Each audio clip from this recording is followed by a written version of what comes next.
na takot sila Tito Sote na mapaharap yan. Panoorin nyo.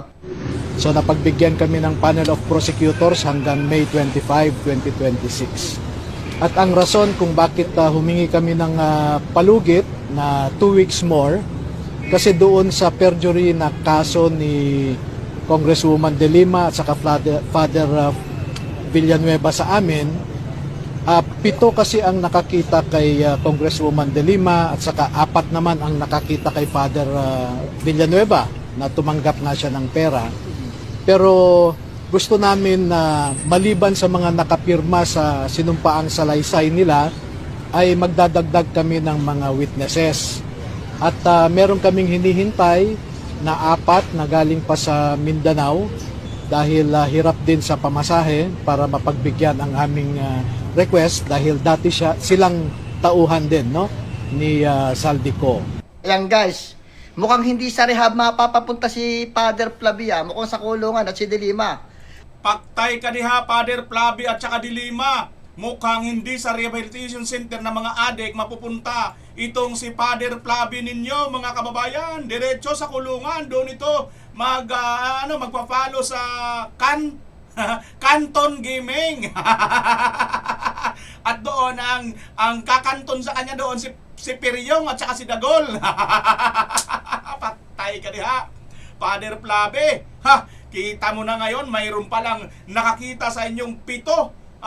Kaya lang, hindi pa po, mabuti na lang pinagbigyan po ng kahilingan ng korte kasi nga wala pong mga perang itong mga ito. Kasi nga po, hindi po mga bayaran eh. Kita po nila, nakasaksi po sila eh.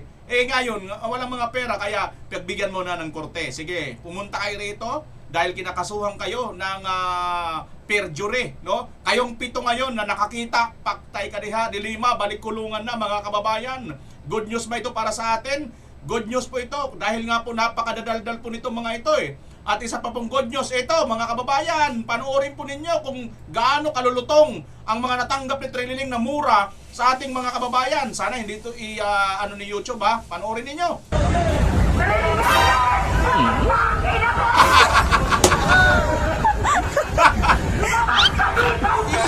Ay! Lumabas ka daw, Trililing! Siguro, takot na takot, nanginginig ka itlog nito ni Trililing mga kababayan na hindi lumabas dyan. Kaya na!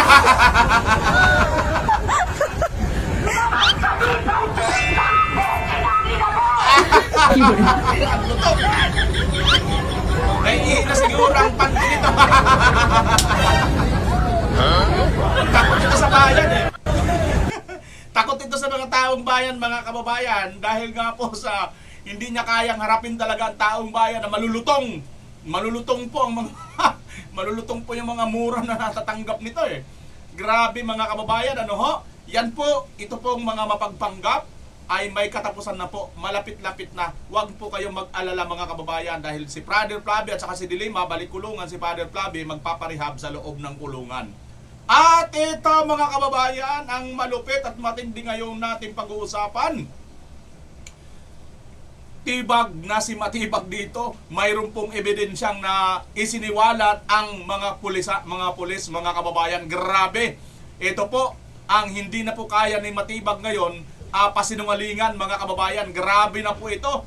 Si Matibag po, sabit na po dito mga kababayan, sigurado na po yan. At si Senator Bato, nasaan na nga ba si Senator Bato ngayon mga kababayan? Dito sa bidyong ito, alamin nga natin kung nasaan na si Senator Bato. Possible ba sa ganitong lugar makita natin si Senator Bato? Papakita ko sa inyo ang video kung nasaan na si Senator Bato ha mga kababayan. At makikita nyo po yan kung inyo pong papatapusin ang buong bidyong ito. Samantala, magpapasalamat po muna ako. Grabe kahapon, nag-trending po ang ating video. Maabot na po ng 70,000 na yata mahigit. Oo. At ang like at ang mga comments, grabe, punong-puno. Salamat sa inyo lahat, mga nag-subscribe. Thank you ha. Paki-like uli at paki-share itong video na ito. Dahil marami po kayong matutunan dito. Dahil ngayon mga kababayan, kahapon di ba pinag-usapan natin doon, kaya nag-trending yon, mayroon doon si 3 senador na lilipat di umano. Ngayon yung isa, ito na kaya nagparamdam ng mga kababayan. Panoorin po natin ang buong detalye ng bidyong ito.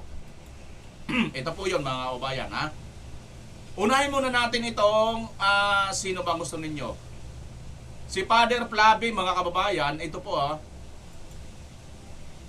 Father Flavi, binasbasan ang mga kongresista sa isang banal na misa. Wow! Sabi naman ng isa, mga kababayan, nang babasbasan sila ng banal na misa. Alam niyo kung anong reaksyon ni Ridon, mga kababayan? Ito yung reaksyon ni Ridon, no? Pang! Ang baho! Ang baho, Father! Amoy sunrox! Father! Amoy sunrox ang inano mo sa akin, Father! ang hinagis mo sa akin, Father, medyo malagit-lagit, Father. Pakiano nga.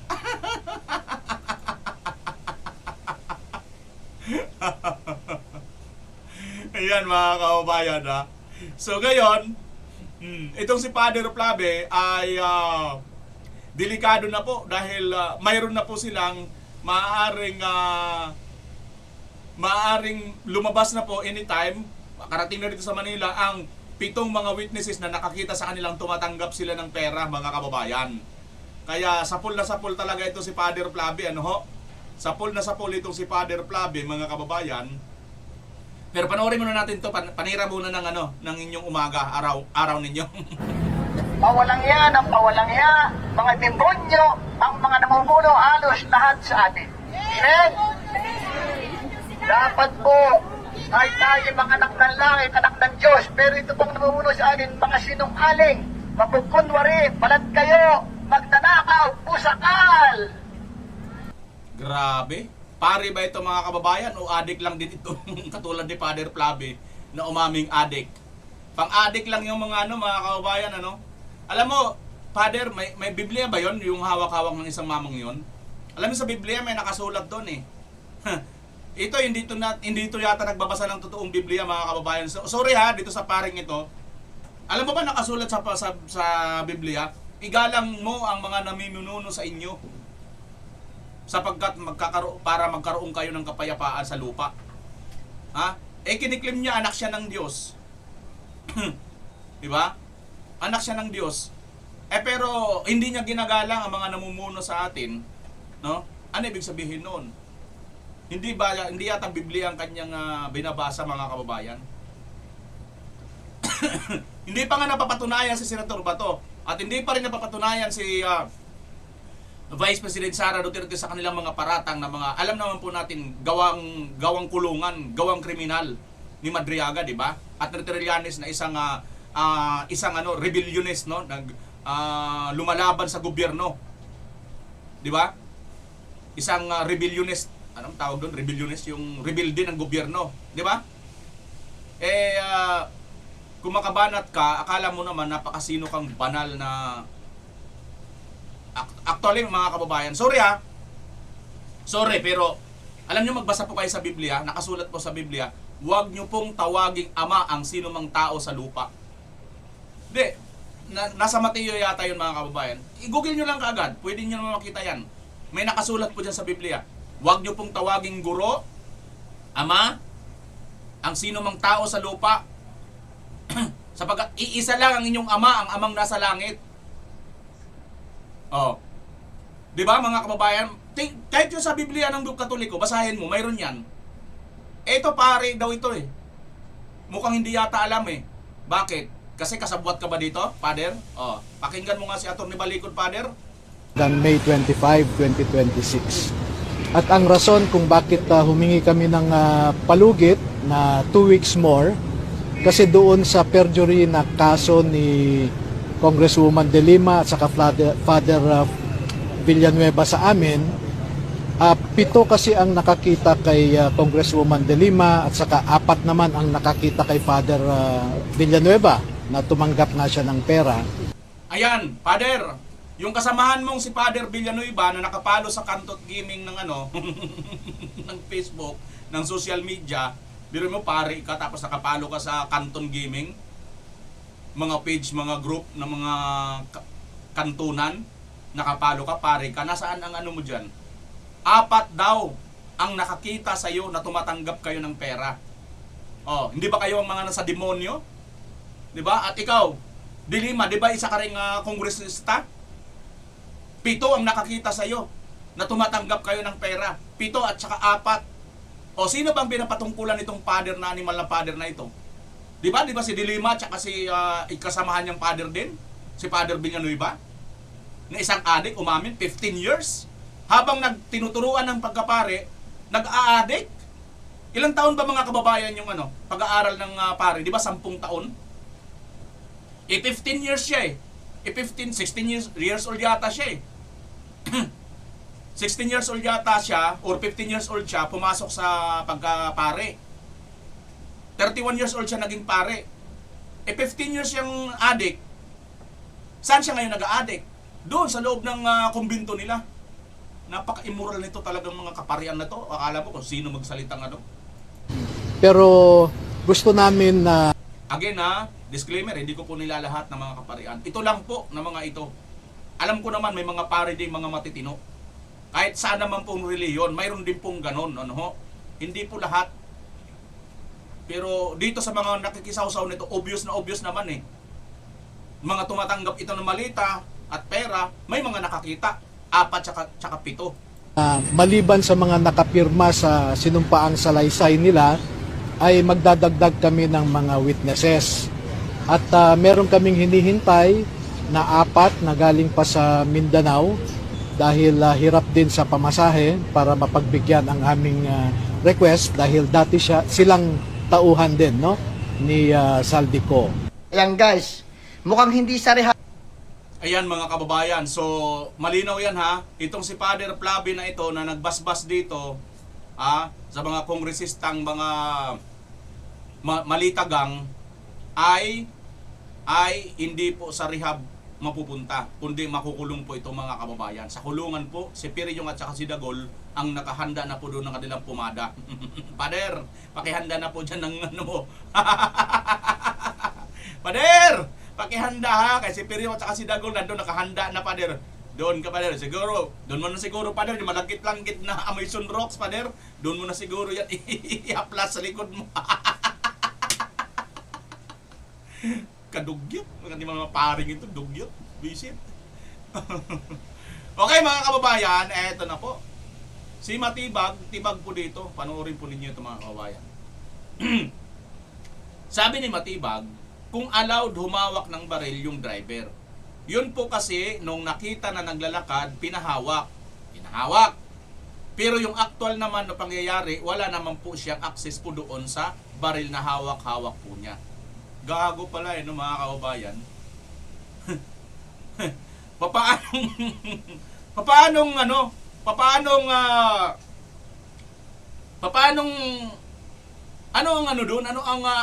Bakit mo pinahawak ng baril? Ito aminado na, huli na, lulusot pa. Di ba gago ka lang? Ay based sa result, positive po sa presence ng gunpowder yung alleged driver, NBI driver. Ayon po yan kay Police Lieutenant Margaret Panaga. Ayun, huli mga kababayan. Driver lang, may baril.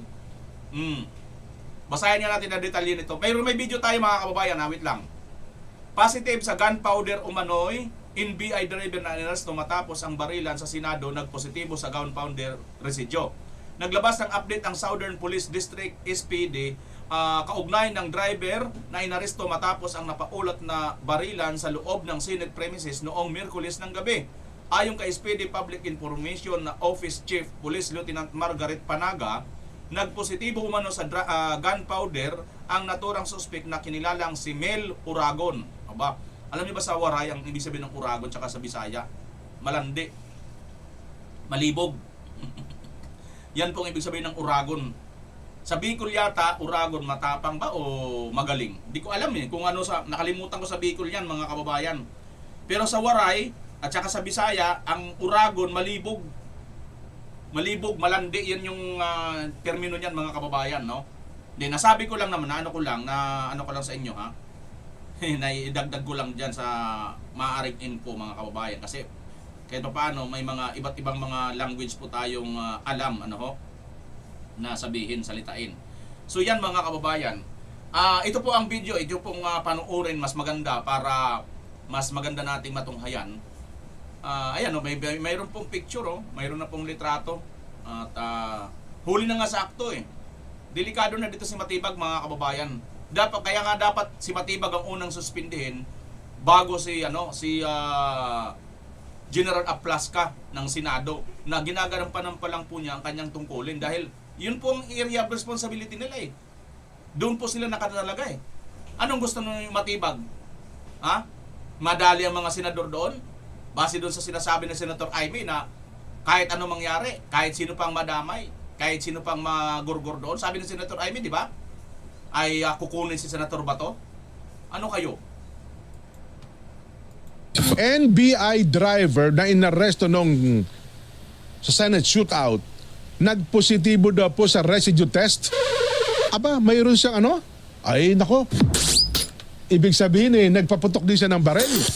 Erlo Bringas, Erlo! Kuya Dan, positibo sa gunpowder residue ang NBI volunteer na nasangkot sa insidente ng Marine sa loob ng Senado noong Miyerkules. Yan mismo ay kinumpirma ng pamunuan ng Southern Police District o SPD sa nagpapatuloy nilang investigasyon kaugnay ng insidente. Mismong si SPD Public Information Office Chief Police Lieutenant Margaret Panaga na ang nagkumpirma na lumabas sa forensic examination na may bakas ng gunpowder ang suspect.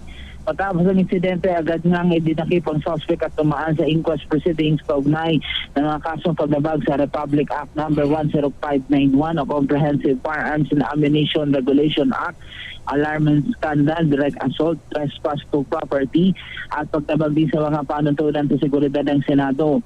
Maalalang noong Miyerkules naganap yung pumamaril na yan ng gabi sa ikalawang palapag ng gusali ng Senate habang ipinapatupad ang lockdown na nagdulot ng pangamba sa mga nasa loob ng compound. Kaya naging taon ng investigasyon, nalaman na ilang beses umanong nagpaputok ang suspect gamit ang hindi pa matiyak na kalibre ng baril sa may GSIS compound area ng Senate compound bandang alas 7:50 ng gabi. Dahil sa insidente na yan, nagkaroon nga ng matinding tensyon at pagtataranta sa loob ng gusali. Samantala, nilinaw pa rin ng abogado at mismong asawa ng suspect na hindi ito regular na kawani ng NBI kundi nagsisilbi lamang umunong driver ng isang operatiba ng ahensya. Erlo Bringa, para sa 100% balita. Nakakulong na ba sa ngayon, Erlo? Okay, Jen. At yun nga, kakasuhan ng paglabag sa Republic Act 10591, yung Comprehensive Firearms and Ammunition Regulations. At ang dami ko, Jen, meron pa siyang alarm and scandal, Ganon? direct assault, tapos meron ding trespass to property ko, Jen. Pero yun bang gun residue, powder residue, natutukoy ba yun? Kasi baka mamaya sabihin, hindi, galing ho ako sa firing range Hindi naman ako nagpaputok doon sa actual na yun. Natukoy ba na siya nagpaputok mismo doon sa Senate mismo?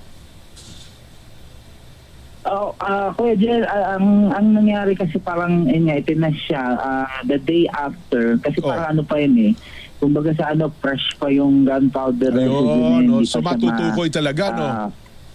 Oo, talagang matutukoy talaga siya na gumamit ka talaga ng baril parang a day after. So kung ititignan yung ibang naging aktibidad ng suspect, malabo-labo na rin kung bawa na nagkaroon ng nag-firing range, gano'n, hindi na siya ma-detect pa ko Jen. Ayun. Sige, Paano namang firing pag nagpa-firing lang siya mga kababayan, if ever man, driver lang naman siya. Wala naman siyang karapatan humawak ng baril, di ba? So ito, kahit ano pa pong gawin nilang palusot mga kababayan, ay huli na po itong mama ng NBI na ito na ang palusot nila ay driver lang daw po ito. Ang matindi talagang punto dito, kung driver lang pala ito, bakit may hawak na baril? At huwag nyo nang ilulusot na nahawakan lang, ano yan? Ha? Huwag nyo nang ilusot, pero yung actual na mangyayari, wala naman po siyang access po doon sa baril. Hawak na nga po niya nahawak-hawak po niya. Hawak na nga niya Ano pang hindi niya access doon? Nakita nga na nagpaputok Di ba? Nagpaputok na nga nakuha na nga ng ebidensya, lulusot pa itong si Matibag, mga kababayan Tapos ngayon ang sinuspindi tuloy yung totoong gwardiya doon, which is si General Aplaska. Di ba? Anong kagaguhan yan, mga kababayan? So yan ang problema nila rito. Hindi nila kayang masagot, mga kababayan, kung ano po talaga ang maaari nilang isagot dito dahil mabuti na lang talaga, no? May mga video, may mga kuha sa video, at mayroon na talagang mga social media ngayon. Kasi ang palusot nila dito ay walang sira yung body camera. 'Di ba? Pag-aasa lang tayo sa mga body camera nila. Puso 'yan eh.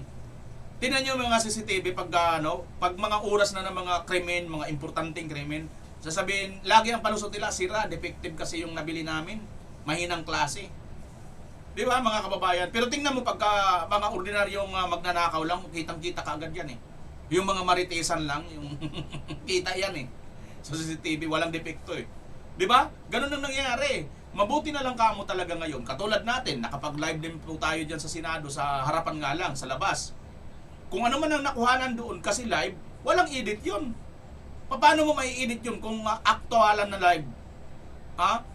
Mismong oras na 'yun ang nangyayari. Kaya nga mahalaga talaga mga kababayan, yung mga vlogger, yung mga, lalo na yung mga nagla-live, na andyan ka agad. Kita ka agad, di ba? Kaya nga, tayo, no?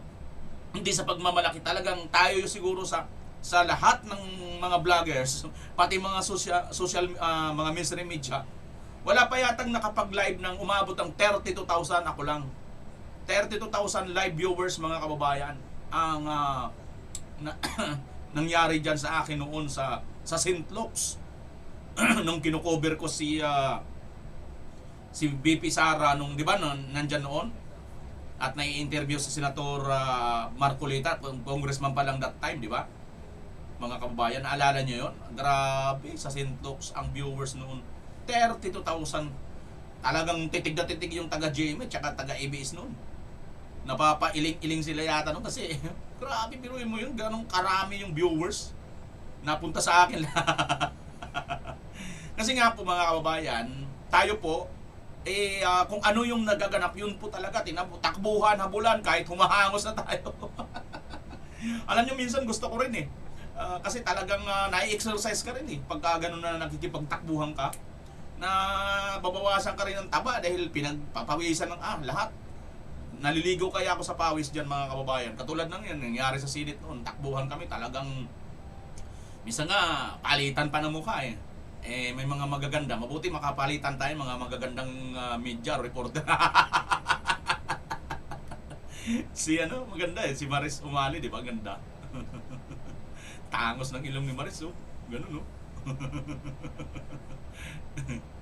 Yan, mga kababayan. So, mabuti na lang talaga may mga social media na gaya natin na talagang naipapakita kung anong katotohanan.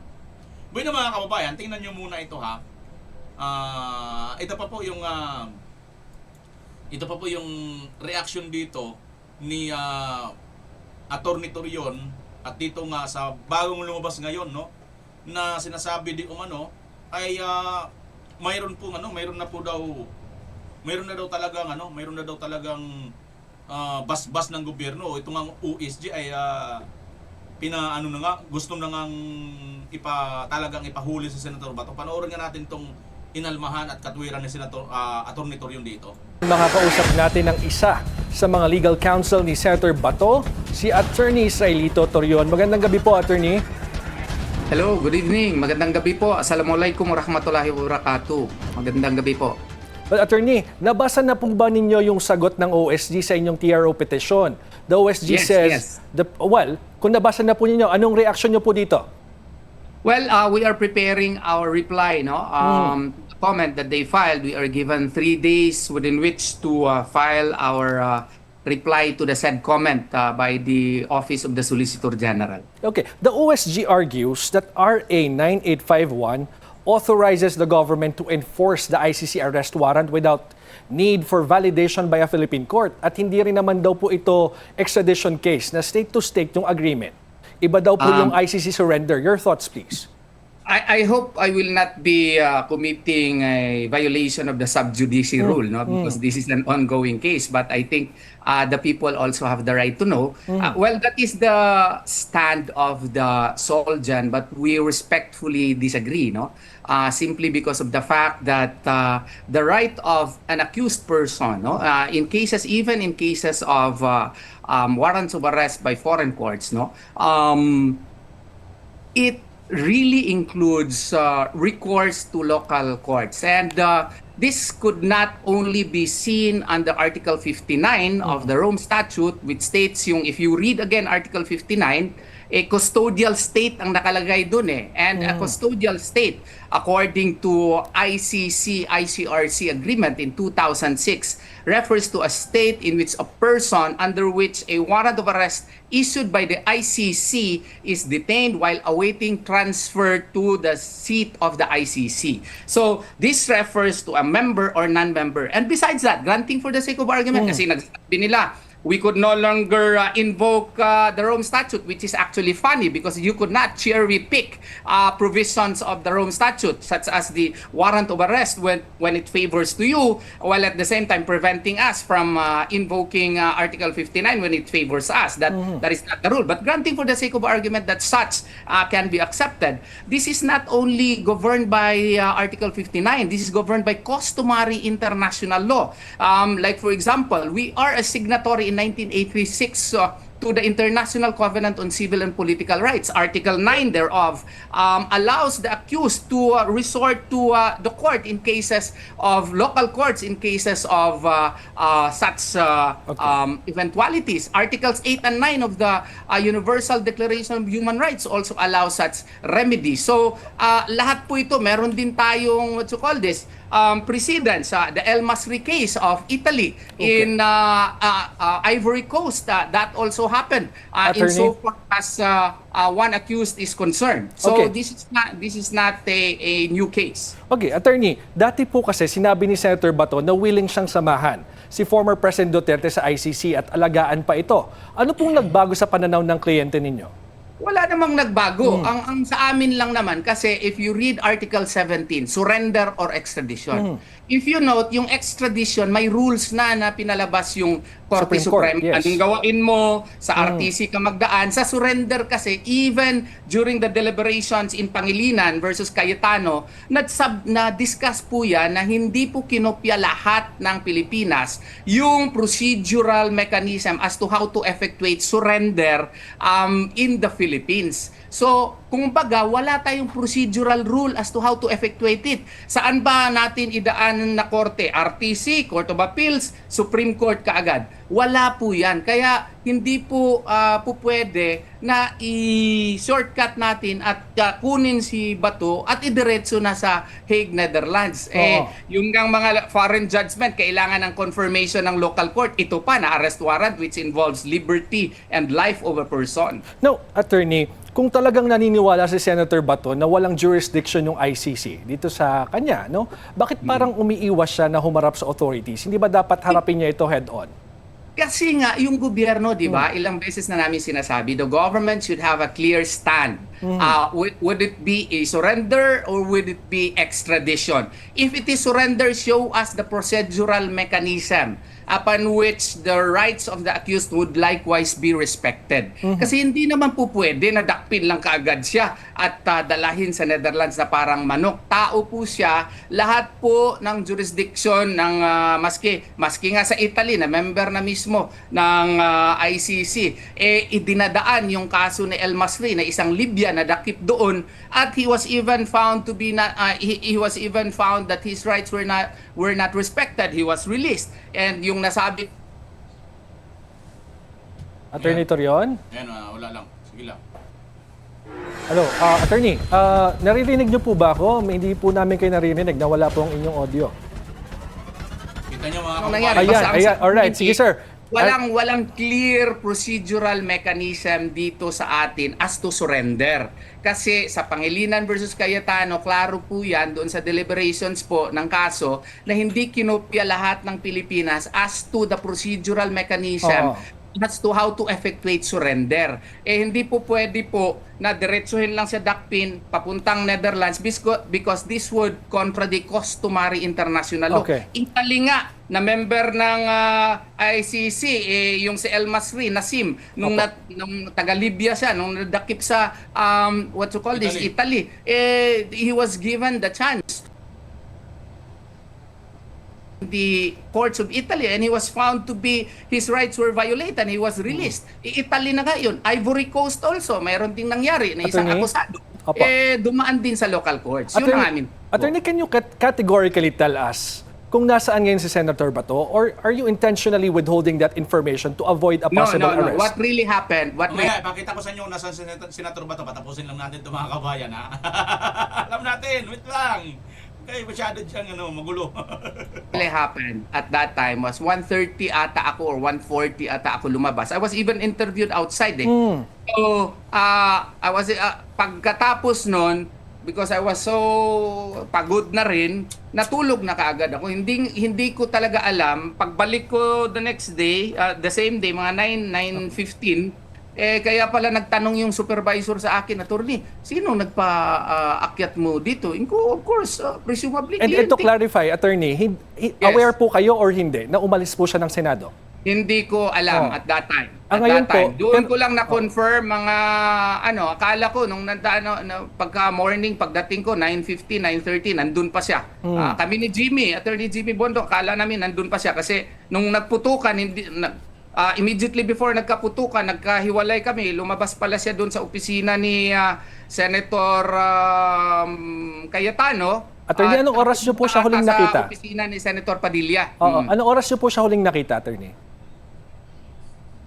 Mga before kami lumabas, mga 1:30, nag-selfie pa kami doon sa sa crime scene. Are you in touch with Senator Batong right now? Do you know where he is? I am in touch with the family but not with him. Okay. Kasi nagaping daw yung cellphone ko, i-contact ko siya, so I'm not contacting him. So, you're confirming, sir, na nagtatago siya ngayon? No, I'm not. He's not making himself available. But if you want to call it that, that's your right also. That's your opinion. Okay, we understand. But what's your next step in case the Supreme Court will not issue a TRO after the 72-hour period na ibinigay para mag-comment yung mga government agencies? We are hoping and praying that the Supreme Court would act. Then if it will not, then we will see. We will cross the bridge when we get there. Okay, maraming salamat po sa inyong oras, Attorney Israelito Torion, the legal... Ayan mga kababayan, pakita ko na po sa inyo kung nasaan si Senator Bato. Ayan PMA Graduate Scout Ranger Special Force. Yan po si Senator Bato, mga kababayan. Bimar naman niluluko mo kami. Oo nga, si Senator Bato, yan, naka-uniform, nakasuot ng Pero nasaan siya? Ito, masyado kayong hot Pakita ko naman sa inyo, huwag kayong mag-alala. Ito, Senator Bato, nasaan ka ba, Senator Bato? May nakikita kasi mga video, Senator Bato, video picture, na galuluto ng sinigang na kambing, di ba? May ulo, may paa, sarap. Sinampalukan pala. Pero ito naman sa atin, tingnan na natin mga kababayan, nasaan si Senator Bato? Ayan video to panoorin natin. Yan ang Marines. Trililing, tingnan mo kung nasaan na si Bato. Tingnan mo kung sinong kasama niya. Tingnan mo kung sinong kasama. Yung mga kasamahan niya, mga Muslim. Tingnan mo. Puntahan mo kung nasaan siya. Taka kayo, Yan ang Marines. Trililing, tingnan mo kung nasaan na si Bato. Tingnan mo kung sinong kasama niya. Tingnan mo kung sinong kasama. Kaya ni Trililing sumugod dyan, mga kababayan. Kung nasaan si Senator Bato. At saka ito yung matindi, mga kababayan. Mismo na po ang DILG at PNP nagsasabi na wala pong warrant of arrest si Senator Bato. So paano po aarestuhin ang isang sitting senador na wala pong arrest warrant manggagaling mismo sa ating bansa? Di ba napakabalintuna lang na itong NBI, ang gusto nilang mangyari, yung arrest warrant ng ibang bansa, ang gusto nilang ipunor. At ibabypass nila yung arrest warrant dito sa atin. Alam nyo mga kababayan, ganito lang yan kasimple. Kahit yung NBI, kahit yung CIDG, kahit yung Army, kahit yung Police, kahit sino dyan, no? Scout Ranger, kahit sino dyan mga kababayan, maniwala kayo sa hindi. Lahat yan, kung pupunta yan doon sa ibang mga lugar, halimbawa, ang isang pulis may operation. Ang mga pulis sa Luzon may operation doon sa Mindanao. Makikipag-cooperate yan sa mga pulis na nandoon sa Mindanao. Ganon din yung mga taga Visayas. Mayroon din silang operation, mayroon din silang isang kriminal na kukunin doon sa nandoon sa norte. Halimbawa, doon sa lugar ni Bangag. Mahuli doon na nagpapatsinsyon ng mag-ina, mag-ama, di ba? Isang pamilya, makita doon. Di ba? Ay nakakita yung mga taga-pulis Bisaya, pinuntahan ngayon doon. Kailangan muna dyan makipag-coordinate muna. Makipag-coordinate muna doon sa mga pulis na nakakasakop doon. Kasi nga, baka magka-inkwentro eh. Di ba? Lahat dyan, puro may coordination. Aywan ko lang ba dito kay NBI ngayon, walang coordinate mismo? Na samantalang, ito namang hawak-hawak nila, kung hindi man yan galing rekto, galing sa ICC na hindi naman po yan Pilipino. Di ba? Dalawa lang yan eh. It's either hawak galing rekto, pinagawa ni Matibag, yung warrant of arrest na yan, or galing ICC na hindi naman po yan Pilipino. So kahit saan pa galing yan, kailangan pa rin makipag-coordinate. Bakit wala kayong coordination? Di ba? So illegal yan. Alam niyo yan mga kababayan, alam nila yan. Illegal ang kanilang ginagawa. Kaso nga lang, pinagpipilitan po nila. Kasi nga, hindi po police procedure po, kidnap po dyan po sila sanay. Lalo na yung ginawa nila kay Tatay Digong. Isang maliwanag na kidnapping. Ayaw po ng isang tao na pumunta doon, pinilit po nila at binitbit po nila sa pamamagitan ng pwersa, ng dahas, ng armas, ng baril. Alin? Kung walang baril? Kung walang pulis? Madadala nyo sa Tatay Digong? Di ba? Ito tapatan lang. Kung si Tatay Digong itarantado lang, kung si Tatay Digong ay hindi lang abogado, ganon din si BP Inday Sara.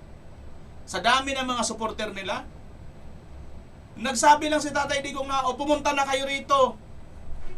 Tulungan ninyo ako. Ayaw kong pumunta ng dahig.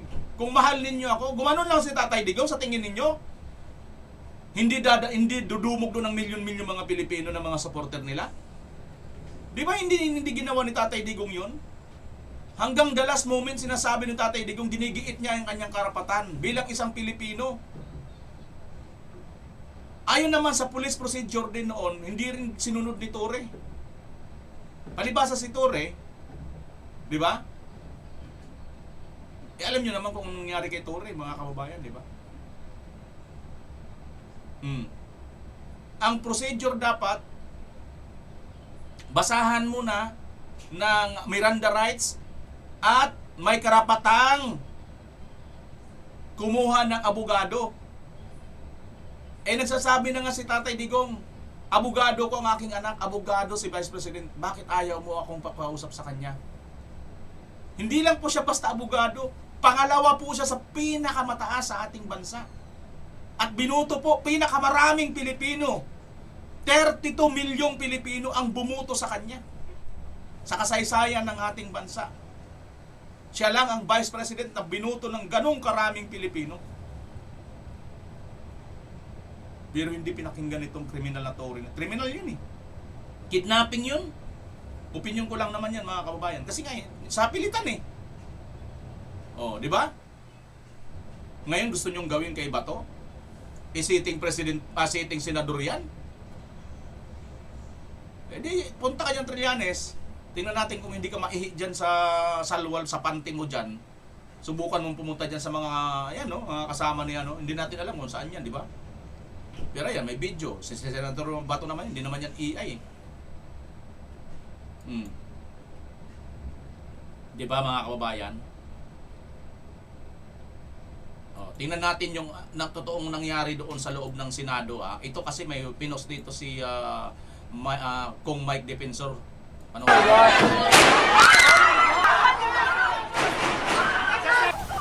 Nagkakaputukan dito ngayon sa second floor ng Senado. Lakas, may putukan talaga.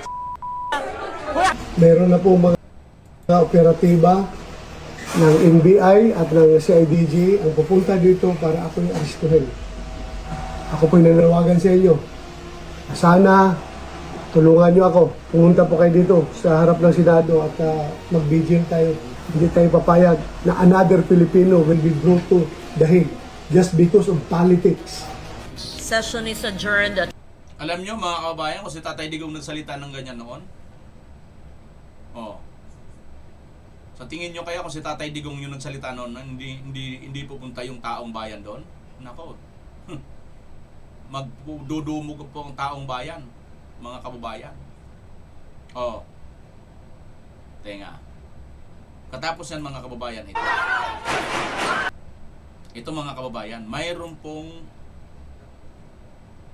si Senator JB mukhang tatanggapin na yata or madadagdag mga kababayan. Ito, tingnan nyo po ito yung bagong update ngayon. Baka ngayon, siya na ngayon ang isa sa ano. Tingnan nyo po. Senator JB. Nasaan na ba yun, ha? Ito eh. May breaking news eh, mga kababayan, no? Isin ko lang ha, Senator JB. Breaking news, mga kababayan.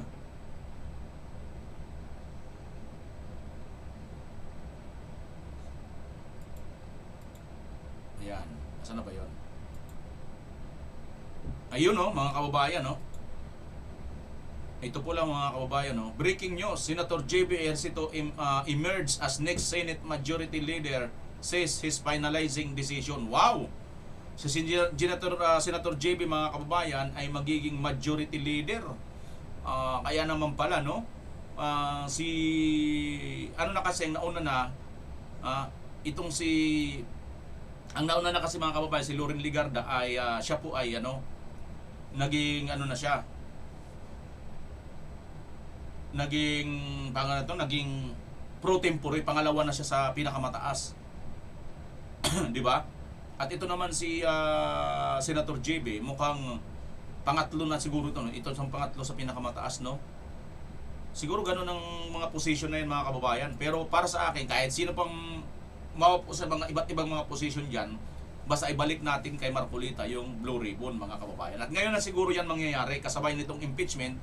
Pagkatapos siguro mag-convene sa impeachment mga kababayan, hindi pa naman po kagad-agad ngayon magkakaroon ng ano yan, ng hearing eh. Di ba? Ayan, no? Sabi pa nga rito, breaking, nag-chat sa akin ang aking kaibigan, may 4 na daw na senador ang sasali ngayong araw sa majority block na Senator Cayetano. Naku po, ang dami na nito mga kababayan. 4 daw at sabi daw itong Attorney Jorel Patinio. So, bukod pala dito kay Senator JB, may 3 pa. So, kahapon kasi parang 2 o 3 lang. Ngayon, 4 na daw. Naku mga kababayan, sa tingin ninyo, bukod dito kay Senator JB, sino-sino pa kaya? Naku, pag 4 na, di magiging 17 na sila mga kababayan. Kasi 16 eh. Di ba pagka naging yung 3, sumani. Pag ito, maging 4 na mga kababayan, anong mangyayari pag maging 4 na? Pag maging 4 na, ano pa? Kung sa 16, sapat na yun para mag-impeach. Sa 17, di mas lalong sapat yun. Kung dito naman kay BP Inday,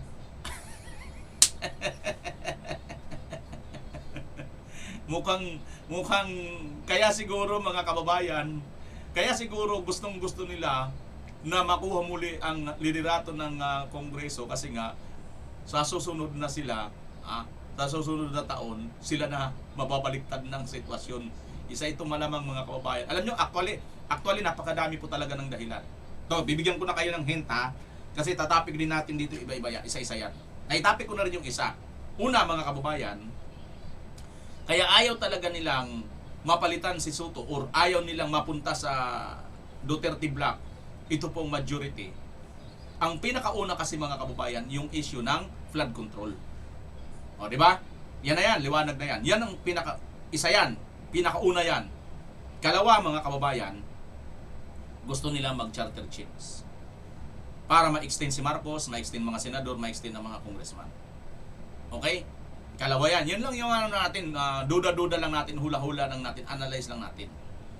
Sa susunod, reaksyonan din natin yan. Kayo mag-alala. Ikatlo, mga kababayan, ano pa ba yung ikatlo? 2, gusto nilang, ayaw nilang mag-imbestiga. Ikatlo yung impeachment nga. Yan.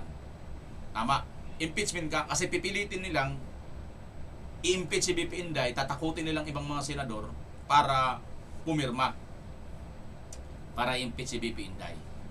Eh hindi nang tagumpay mga kababayan. Naagaw ng minority yung nila Senator Alan. Ang liderato mga kababayan. Kaya tapos sila ngayon.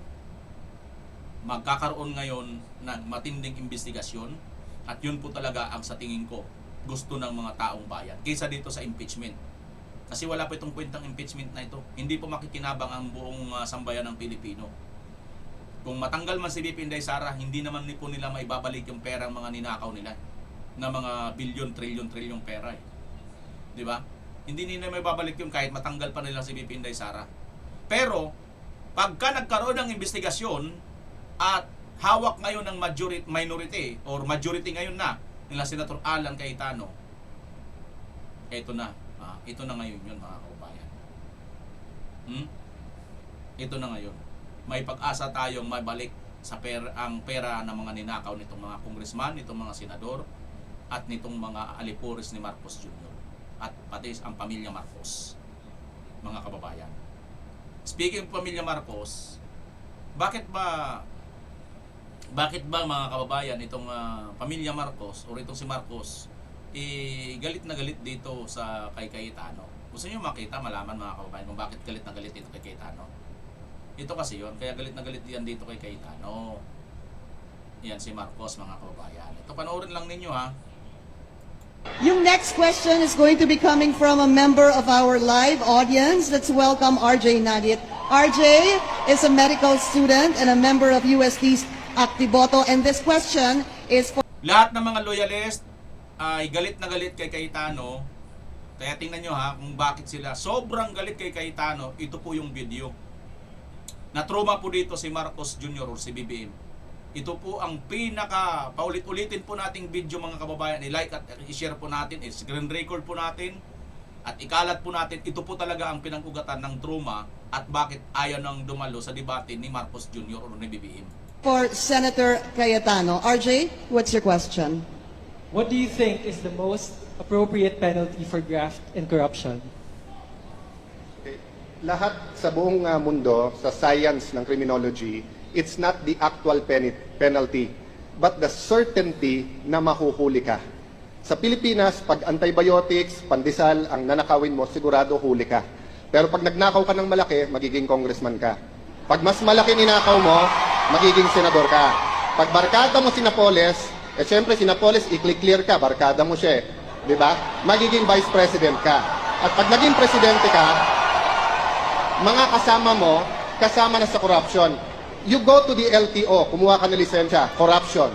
Teka mga kababayan, mukhang nahulaan na pala ng Senator Alan ang mangyayari kay BBM kapag naging presidente. Ito na yun mga kababayan, no? Ulitin natin ng konti.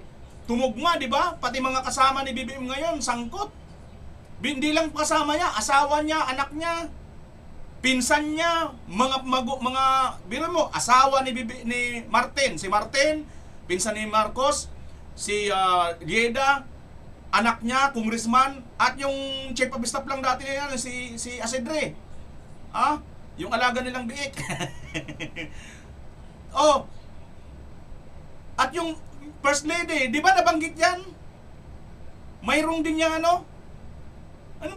lahat po talaga mga kababayan. Mukhang nahulaan na ni Senator Alan.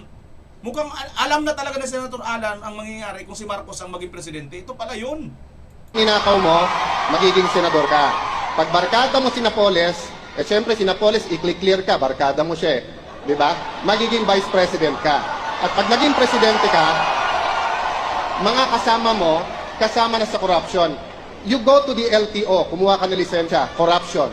You bumili ka ng bahay sa taxes, corruption. Buong buhay natin corruption. Huwag na tayo magbulag-bulagan unless we change the system. So, we need to give Senator Marcos a chance to... No, I was just wondering kasi sinasabi ni Senator Alan, pagka malaking ninakaw mo, maging congressman, mas malaki maging senador. Is that how he became congressman? Is that how he became senator? That's not how I became congressman. It's not how I became senator. Well, mga kababayan, alam kong sa Europe nag-aral si Senator Bongbong kahit peke yung diploma. Ibang issue na yan, Senator Alan. Ang sinabi ko po na magiging congressman ka, that's sarcasm. Because it applies to many, not to all. Okay. Kung ako'y naging congressman dahil corrupt, di sana hindi ako sumama sa EDSA 1, EDSA 2, hindi ako lumaban sa corruption ni Binay, hindi ako lumaban sa corruption ni Arroyo. But Senator Marcos, nasaan ka pag corruption ang pinag-uusapan? Wala ka sa hearing. Sabi mo kanina, Senator Marcos, matagal tayong magkapartido, bakit ngayon lang bringing up? Naalala ko tuloy, nung hearing na Napoles, galit siya sa akin lumapit. Nasaan ka pag corruption ng issue? Pag hearing pala ng corruption, mga kababayan, wala ito si Marcos noon pa man. Oh, kita nyo na, mayroon na talaga palang mga palatandaan na darating ang panahon na magiging super corrupt, super magnanakaw pala ito talagang si BBM, mga kababayan. Mayroon na po talaga, mayroon ng kumbaga may mga pahiwatig na eh.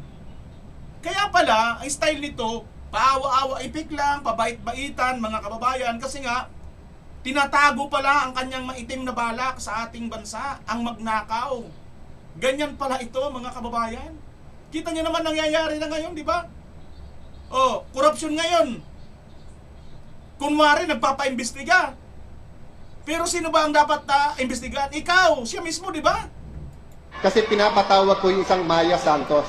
Ngayon ko lang nalaman bakit. Kasi lumalabas, doon sa final ngayon sa Ombudsman, yun pala ang in-between ni Senator Bongbong at ni Napoles.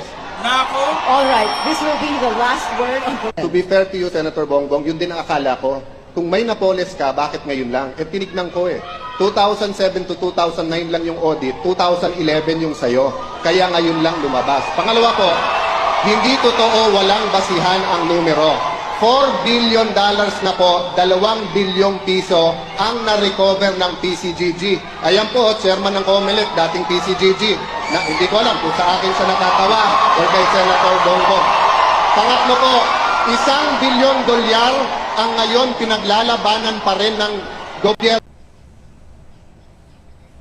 Ang apat po, sa salin ni Senator Bongbong, 200 to 500 million pesos po. E never ka naman nagkatrabaho kung hindi sa gobyerno. Saan mo kukunin ang ganong kalaking pera? Ayan, mga kababayan. Kaya pala. Ayan, ang saling. Mahilig pala kayo magbalik-balik. Sige. Sige lang. Alam nyo, mga kababayan, antay lang tayo. Konting tiis na lang ito. Konting tiis na lang. Mababack to you talaga sila. Diba ngayon, ang hilig nila ngayon, balikan kay Tatay Digong na hindi ito ginawa ni Tatay Digong noon dito sa kanilang mga alipures sa mga kakampi nila. Gawain lang po ito ng mga oligarch at saka mga dilawan. Bakit natin nababanggit ang mga oligarch? Kasi ganito po ang style ng mga politikong hawak ng mga oligarch eh. Mangalkal. Kaya hindi po tayo umuusad pa forward.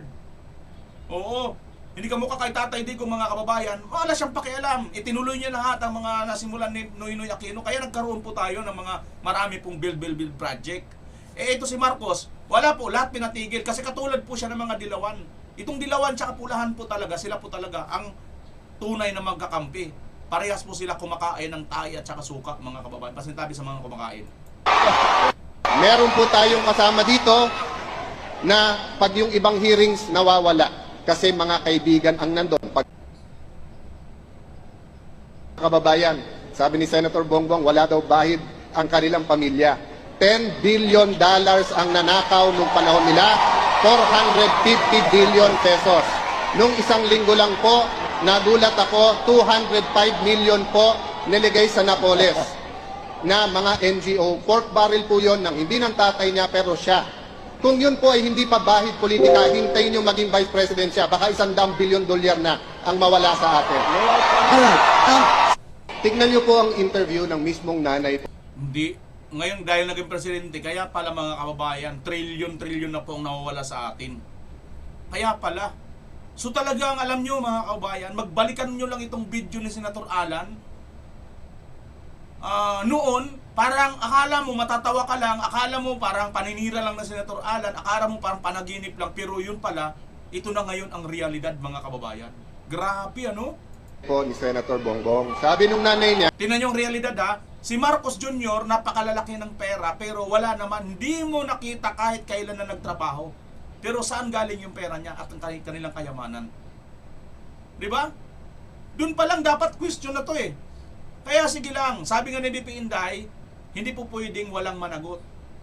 Ha? Hindi si BP Inday ang magpapanagot sa inyo. Yung kanyang kukuning Vice President, yun ang magpapanagot sa inyo. Sakit, ha? Yeah, they practically own the Philippines, telecoms, all these businesses. It's all on the record. I-google nyo, yung may telepono po ngayon, i-google nyo yung recovered ng PCGG. But ibahin natin usapan, sabihin nyo nang hindi totoo for the sake of this debate, kahit totoo. Anong hearing sa corruption nakita nyo nag-appear ang isang Bongbong Marcos? Kahit anong issue sa corruption, wala siya doon. Kami daw namumulitika kasi nilalabanan namin ang corrupt. Madali po mga kababayan, madaling magsabi kami anti-corrupt. Pero yung itaya mo buhay... Yung next question is going to be coming from a Ayan. member of our live audience. Let's Ayan, welcome mga RJ. kababayan, ito po ang pinaka natruma ng matindi si Marcos dito. Kaya kahit kailan hindi na po siya nakita sa mga debate. Matatandaan nyo mga kababayan, nung 2022 election, saan lang po siya nagtago? Doon po siya nagtago at doon po siya kinanlong. Mabuti na lang at mayroon pong supporter si BP Sara Duterte, si Tatay Digong na SMNI media. At doon ngayon, sinamantala niya po ang binigay na tulong sa kanya ng SMNI. Pagkatapos, trinaydor niya ang SMNI, mga kababayan. Bakit? Si Marcos, kung ito po ay nasalang ito sa mga debate sa iba't ibang mga istasyon, naku po, lalamon ito ng alikabok, lalamon ito ng pusali. Kay Isko Moreno pa lang noon mga kababayan, di ba? Yung banat ni Isko Moreno noon, si Marcos Jr. ay mayroon pong utang sa tax ng bayan. Ha? 203 billion state tax, hindi niya po binabayaran. Doon nga po na kay Yorme, kasi, di ba? Doon nga ako bumilib kay Yorme noon sa mga panahon na yon. Kasi nga, di ba? Saan nga naman yun? Bakit hindi pa binabayaran ang 203 billion state tax? Kung talagang totoong may malasakit ka sa bayan, mana ba naman kung tutusin, ano na nga lang yun di ba? Yung babayaran mo 203 billion state tax, sabi pa nga ni Isko noon, so ibig sabihin mas marami ka pang pera kasi tax pa nga lang yun, di ba? So ibig sabihin mas marami ka pa doon. Ikaso, mga kababayan, ayaw talaga magbayad ni Marcos. Yan pa nga Paano na kaya yan ngayon? Nabayaran na ba? I hope mga kababayan na hindi po ito mag-lapse. Kasi ayon po sa ating batas, yung ganon, kailangan 5 years. Ma-renew uli yan. So na-renew yan doon kay Tatay Digong. Siyempre nga, naglulumod itong mga mag-ate na ito. 'Di ba? Nakiusap ito, nagpanggap itong magkaibigan nila mga Duterte. Nakahingi ng malaking pabor sa mga Duterte. Na hindi naman alam ng mga Duterte na nuknukan pala ng traidor itong mga pamilyang Marcos na ito. Nuknukan ng traidor at magnanakaw talaga. Hindi alam ito, no? Ngayon, nakalusot ito sa ni Tatay Digong. At hindi lang basta nakalusot, mga kababayan. Pati yung 203 billion state tax nito ay hindi nasingil nung mga panahon na yun. Pero, nirenew po ito. Kaya lang, maglalaps na ito bago siya matapos. Kasi 5 years lang yun mga kababayan. So, anytime, 2027 mga kababayan, baka pag hindi po ito nirenew, wala na po. Goodbye 203 billion. Kita nyo yung pera na yun, napakalaki mga kababayan. Isang pamilya lang, Marcos lang ang nakakagawa nito. Walang trabaho, hindi mo nakitang nagtrabaho, pero namumuhay ng marangya, parang hari. Ang ginagawa, sabi ng kanyang kapatid, almusal, illegal na droga, illegal na pulburon tanghalian, illegal na pulburon hapunan. Nasaan na kaya yung ating mga militar, no? Mga doktor, mga hindi man lang sila makaramdam ng konsensya nila. Pinanumpaan nila yan Ewan ko lang. Sino ba talaga ang nasa likod? Bakit ang takot niyo gano'n na lang dito sa mga Marcos? Kung tutuusin, no? Kung tutuusin, nanumpa kayo sa bayan, sa bayan kayo magtatapat. Hindi kayo magtatapat sa kanino mang politiko. Sa bayan kayo dapat maging tapat. Ayan, no? Sa bandila na yan. Diyan kayo dapat maging tapat. Nakakalungkot. So, yan mga kababayan, ang ating napag-usapan ngayon. Buhay na puntan ko muna ang mga kababayan natin na nagpapa-shoutout, no? Nagpapa-shoutout, asan na yan? Ito, mga nagpapa-shoutout mga kababayan, ay atin po munang i-shoutout kayo bago tayo magtapos. At yung mga comment niyo. Sabi dito mga kababayan, very sad watching you from Lane, Alaska. Sabi ni Alaskali Vlog. O, nasa Alaska nga siya. Alaska ano daw? Alaska Vlog siguro to. Dugtong-dugtong kasi. Nag-sub ako, sabi ni Elena Guevara. Thank you po ma'am sa pag-subscribe. Sa hindi pa po nakapag-subscribe, mag-subscribe na kayo ha. Hello BMR, good morning, sabi ni Maalo si Hello BMR, Team Replay from Cyprus. Myra Silya. Shoutout po sa inyo Myra Silya. Watching from Singapore, Richie Panirio. Cayetano, sabi ni Eli Marahan. Wala pa po bang maghaharakiri? Fernando Castro. Ano po yung maghaharakiri? Parang narinig ko na yan, hindi ko masyado matandaan. Ano ibig sabihin ng maghaharakiri? Harakiri, yan. Correct po kayo, Director. Nice to hear you po. Sabi ni Rosalinda Yada. Ayan. Pwede bang mag-impeach ang Senado na hindi nagmula sa Kongreso? Sabi ni Angel Bininslao. Hindi. Sila lang po yung judge. Kailangan muna yung Kongreso. Kailangan muna. Wow, totoo ba ito? Sabi ni Rosa Malik Mamasa. Totoo po. Sana po madagdagan pa ang 13 senators para tuloy-tuloy ang investigasyon sa katiwalian. Okay na po yun. Annabel Ventura, kahit 13 lang po sila, okay na yun. Kuha na po nilang majority. Tuloy-tuloy na po yan. Basta hindi po maaagaw uli sa kanila. Wala uli magpapabayad ng mga senador. Walang magpapaluko ng mga senador. Sana tuloy-tuloy na. Sabi ni Magda Pumihit. Margarita Bale, TY. Pero pagka magpadala sa malita, matabunan ng malita, yun lang.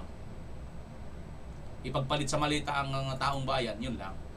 Jocelyn Peria, Alan Cayetano po. Sir, tuloy-tuloy na po yan. Gusto ko si Attorney Alan ang leader para maimbestigahan ng flood control. Sabi ni Hector Hutuhot, di ba? Gusto po talaga ng taong bayan, mga kababayan, magtuloy-tuloy ang flood control investigation eh. Ang nagbabaligtaran ng palagay ko, nais nila nga magtagal pa sa paglilingkod sa taong bayan. Kailangan pa nila ang boto ng taong bayan. Sabi ni Virgilio Torres. Correct. Si Alan Cayetano ang dapat sa Senate, magaling siya. Sabi ni Leticia Indong. Gusto namin si Senador Cayetano. Sabi ni Hellgate. Yun, di ba? Puro talaga Alan Cayetano, mga kababayan eh. Gusto talaga Cayetano eh. Patuloy natin suportahan si Peter Alan Cayetano. Kita nyo, sabi ni Roger Asierto, Cayetano group po kami. Si Sir Renato Cayetano po. Puro Cayetano, mga kababayan. Yan. Sige, comment na lang po kayo kung ano pong inyong masasabi sa video ito. Maraming salamat. Magkita tayo sa susunod na pagkakataon. Pilipinas as always. Bye-bye!